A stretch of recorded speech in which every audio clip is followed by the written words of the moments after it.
大家好，我是江西捞标学员哈。小花，你在做什么呀？我现在做菜。这是做尼泊尔菜吧？这是猪肉加包菜。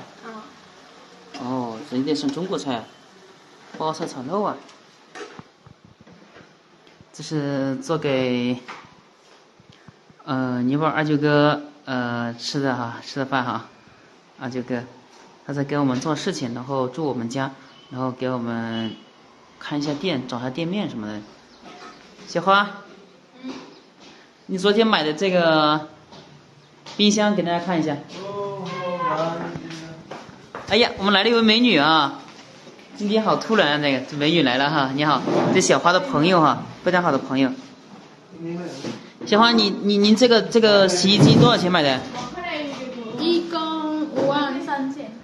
一共53000，53000，2700块钱左右哈，2700块钱。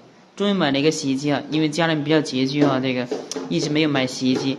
然后小花的话特别想买一个洗衣机啊，因为在冬天的时候洗衣服特别的累哈，特别的冷，主要是有点冷哈，所以买了一个洗衣机。这桶装转盘式的哈。啊，小花她吃了饭没有啊？你朋友？没有，那一起吃饭啊现在开饭了啊！小花刚才用手吃饭啊，现在她说在视频上面非要把手洗干净，用勺子吃饭啊！哎，你用手吃饭就用手吃饭吧，又不是说你是吧？很多哥哥姐姐都知道，很多人都知道你用手吃饭啊。哎，现在用勺子吃饭没关系啊。很多哥哥姐姐们，我去中国的时候天天说。哎，没关系啊。尼泊尔人用勺吃饭，天天吃。用手吃饭没关系啊，这每个国家的文化不一样嘛。这是小花的一个好朋友今天来了哈。小花，你朋友多少岁啊？小花，现在多少岁了？他多少岁啊？小花？他啊。22岁了。还没有结婚呢。他要不要去中国？他这个朋友还没有结婚，长得挺漂亮的，就是比小花胖一点啊。这是我们在加州的一个小厨房哈，比较简单哈，简陋啊。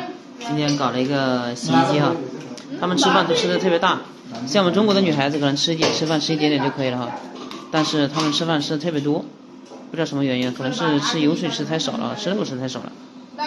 小花在这边吃饭也吃的多，在中国我们江西的时候，小花吃饭都是吃的一点点的，但是在这里的话吃的特别多，可能是这个饭的含糖量太低吧，吃肉吃的太少啊，我个人感觉是这个样子。